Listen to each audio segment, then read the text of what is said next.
Well, hello everybody. Welcome to another video HVSBL podcast. Today I'm joined by Professor Alicia J. Batten, and today we'll be discussing a bit about her SBL presentation regarding Jesus' sayings, the letter of James, and the utopian imagination. So, Alicia, thank you for joining me today. You're welcome. And can you tell us a little bit about the utopian imagination and how you connect that with Jesus and the letter of James, like the sayings of Jesus and the letter of James? Yeah, well, I use a pretty broad definition of utopian imagination. I draw from the work of a political scientist named Lyman Tower Sargent. He's a retired political scientist from the University of Missouri, I think it is. And he spent most of his career writing and thinking about utopias, all sorts of utopias. And he grants that utopias are very diverse. They're far from perfect. So the whole idea that utopia has to be a perfect society, he would challenge that. And he defines a utopia by its form and its function. So a utopia would be a place, and he draws from Thomas More. Everybody's probably familiar with Thomas More's book from the 16th century, Utopia. He was a saint, so he was eventually executed by Henry VIII. But he wrote this book called Utopia, which I read, a long time ago, back in high school, in which he describes this island, this utopia. And it can mean no place, like literally utopia means no place. But it can also mean, he played with the word, it could also mean good place, because he did also spell it utopia, so EU instead of just U. So Lyman Tower Sargent defines utopia as a non-existent good place. And utopianism, he would describe more broadly as, he uses the phrase social dreaming. So dreaming of a good place. And Sargent's pretty committed to the whole idea of utopias and utopianism. He thinks we really need them in order to make society better. In other words, you need the vision or the dream of a good place that will critique the place you're in. So it's a way of thinking of something different such that you'll want to improve the society in which you're currently living. So I use that pretty broad idea of utopianism. I don't think in the teachings of Jesus we have a clear utopia. I don't think we have a blueprint for a clear utopia. But I would say that some of the teachings about the kingdom of God in specific do, I think, connect with this idea of social dreaming of an ideal place, the kingdom of God. And so in this paper, I look at a couple of traditions in the Jesus tradition, because most interpreters think Jesus probably did talk about a kingdom of God, although there's tremendous disagreement as to what he meant by that. Like, what did it look like exactly, and when's it coming? People disagree about that all the time. So I don't really go into the timing of it too much, although Jesus does talk about, he says in the teachings that are attributed to him at least, he says, seek the kingdom of God. And he says, blessed are the poor, for yours is the kingdom of God, for example. And then there's lots of teaching about a kind of reversal. So I do think this kingdom of God idea had socio-political implications for people, especially when it came to economic kinds of questions, with a statement like, blessed are the poor, for yours is the kingdom of God. And then we have all these other teachings of Jesus which we might link with the kingdom of God. I mean, we have parables that talk about the kingdom of God, but we also have, this idea that, you can rely on God, that God is reliable. You can ask for concrete things like debt relief, that God will provide for people materially. It seems like the kingdom of God is this kind of place where people will receive what they need. And so another saying that I talk a little bit about in the paper is you cannot serve God and mammon being an Aramaic word that refers to wealth. So I talk a little bit about the kingdom of God as having kind of a utopian dimension to it. And then I turned to the letter of James because so many people think there are links between Jesus' tradition and the letter of James. This has been since the early church. Interpreters of James have noticed this. So I think that's just a given. I think James knows Jesus' tradition. There's debate about what James's sources were. Some people think Q, some form of Q. But James does integrate Jesus's teachings into his letter. And so my question is, well, what happens? Do we still have utopian ideas here when we look at James? And so I basically argue that yes, James has a lot of teachings about the poor. There's criticism of wealth. So we see the same kinds of socioeconomic challenges. So in some ways you could say that James functions in a utopian way. But I think the utopian dimension of Jesus's teachings recede in James. I wouldn't describe James really as utopian. I don't think you see that social dreaming that Lyman Tower Sargent talked about. The kingdom is mentioned once in chapter 2 of James, but it's mentioned in the context of a broader argument against partiality. And so I think it's used as part of James's overall argument to get the audience to identify with the poor, because James talks about how the poor receive God's kingdom, and that the poor are those who love God, and the audience is obviously going to want to be part of the group that loves God. So I think James wants the audience to identify with the poor, even though the audience may not actually be poor. So part of my argument is that this utopian idea recedes in the letter of James, probably, partly at least, because I think James was probably written to an urban context where people are socioeconomically higher than maybe many of the people that Jesus was actually talking to about the kingdom of God. So we see, even though James is drawing from the teachings of Jesus and has certainly, in its reception, inspired people to create a better world, it's not utopian. So there you go. When you look at the Epistle of James, what connects it to the Q source? You kind of already talked about that regarding the way that the Epistle of James addresses the poor, talks about the poor. Mm-hmm.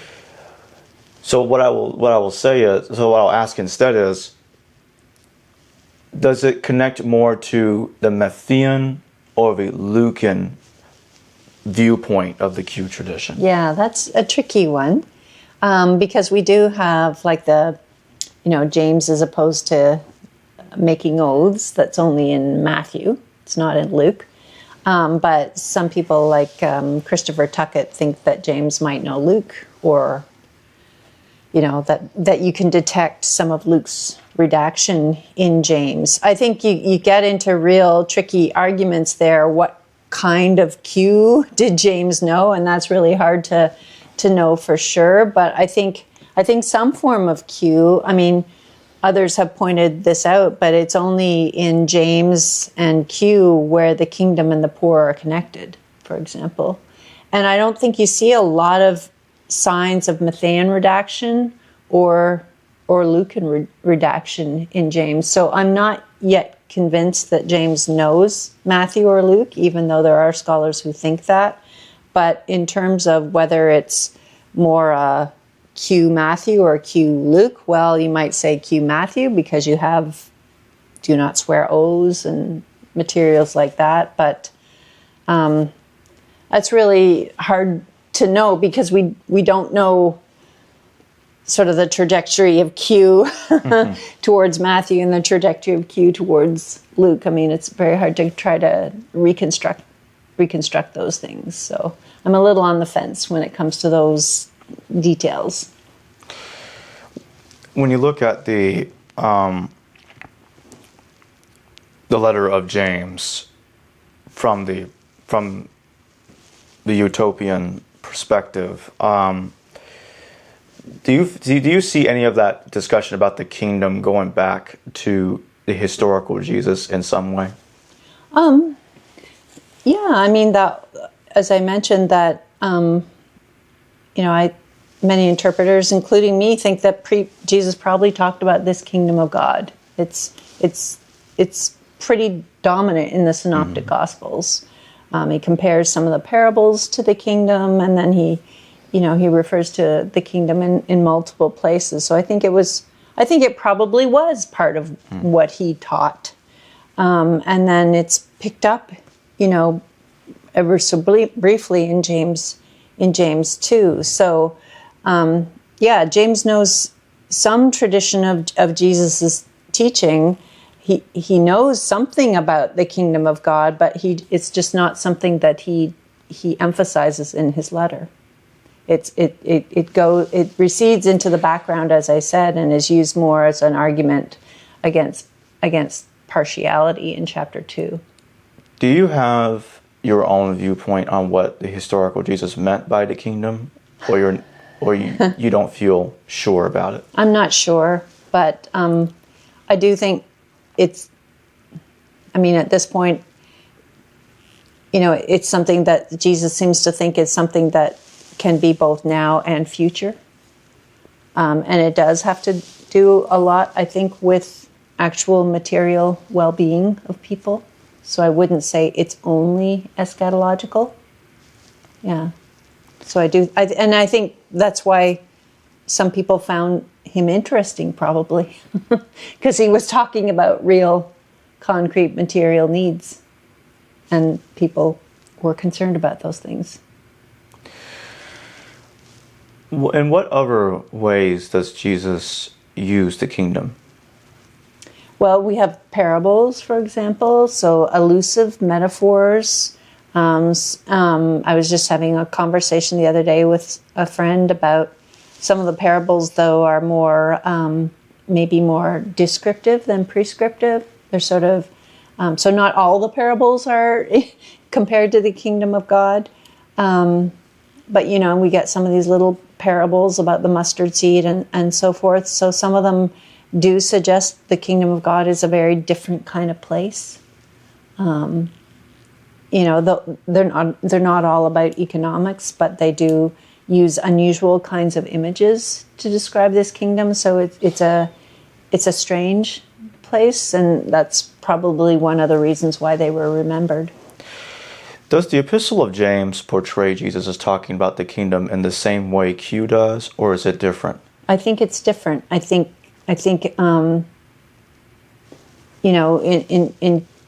in Q you have blessed are the poor, for yours will be the kingdom. And yes, James says that the poor is promised to the kingdom is promised to the poor, but it's not just a state. It's not a beatitude, right? It's more used as a rationale or a wise saying.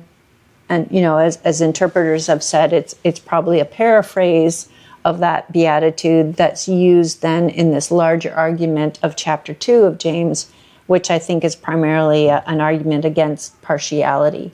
Because at the beginning of that chapter, you have the wealthy man who walks into the synagogue, and then the guy in dirty clothes, and James says that they give offer a nice seat to the wealthy man, but order the guy in dirty clothes around, and James, castigates the audience for that, and he says, well, you're dishonoring the poor man. So he wants them to treat people impartially, and later he cites from Leviticus, and Leviticus also talks about impartiality. James doesn't cite that verse, but he does cite love God and love, so it's a little different. It's being used in a different way.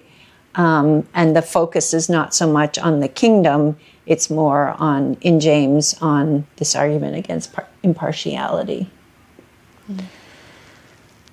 So when you look at the way the Epistle of James talks about the kingdom, would you say that it's pretty much in line with the rest of the narrative that the Epistle of James has constructed, or does it have difficulty trying to integrate its understanding of the kingdom with the rest of the narrative?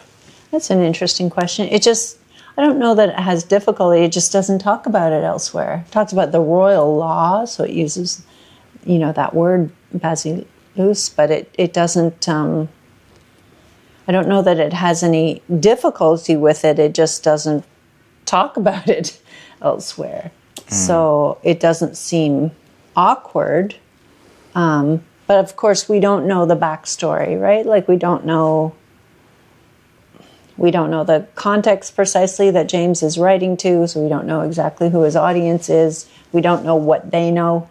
We don't know what presumably they are familiar with some tradition of Jesus's teachings, because often with paraphrase, part of the power of a paraphrase is the audience appreciates how the wise teachings of the other, or the former teacher, or the wise person, how they've been altered to suit a new situation. So they presumably might recognize, at least in some cases, that this is the teachings of Jesus, and appreciate how James has altered them to suit a new situation. So presumably they know something about the kingdom.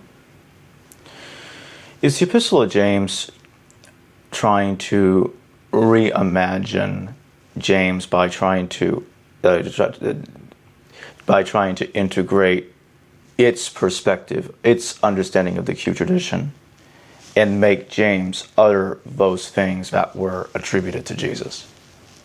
So is it trying to reimagine Jesus, do you think? Or No, James. Okay. Because it's attributing things normally attributed to Jesus. Yeah. And now it's James saying it. Mm-hmm. Yeah. If it's claiming to be James of Jerusalem, the brother of Jesus, then yes, it would certainly ally him with the wisdom of Jesus. So it does contribute to the way James is being imagined. Also in other ways, he's a teacher, right? So it's presenting, because he mentions, we teachers will be judged. So it's also remembering him that way. Also through the rhetoric of the letter, it's presenting his voice in a particular way. So it's presenting him as a wise and skilled teacher who is allied with the teachings of Jesus. So yes, it is contributing to a construction of how one would imagine James. Yeah. Do you think it is trying to attribute it to Jesus' brother, or is that not so clear, since at the beginning it does attribute the letter to a person called James, but it doesn't go beyond that in describing who that person is? Yeah, I think it's probably him, because he was the best known, and he was an important figure, right? Paul says he's a pillar of the church, and there were other texts attributed to him, some non-canonical texts attributed to James, so I think he's the most likely candidate. Yeah, he was the most. There are other positions. One scholar thinks that it could be just a James, some guy named James, right? But I think it's probably James of Jerusalem. Yeah. Does the epistle also indicate hostility towards Pauline doctrine or Galatians? Yeah, well, that's a big question, which has been much discussed. I think there is some tension there, yes, because they both cite Genesis 15:6, the text about Abraham. And John Kloppenborg's done really helpful work here on pointing out how James paraphrases lots of texts, but occasionally he'll cite things word for word. And so when he's citing something word for word, perhaps it's because he wants to make it clear that this is how this text should be interpreted versus the way that other person is interpreting it, right? So whether it's Paul directly or more likely a form of Pauline, developments in Pauline traditions where they're talking about faith and works and so forth. I think, yes, James is trying to probably correct the way they're presenting the issue. Yeah. Well, thank you for joining me today, Professor Alicia Batten. You're welcome. And I want to remind everybody that I'll have the links to purchase her books in the description below and in the pinned comment to the Amazon affiliate links. Hello viewers, thanks for watching this video from the History Valley YouTube channel. Please don't forget to subscribe and hit the notification bell. And if any of you wish to further support this channel, please consider checking out this channel's Patreon page and becoming a patron, and or donate through PayPal or through Super Chat during your live stream. Thank you.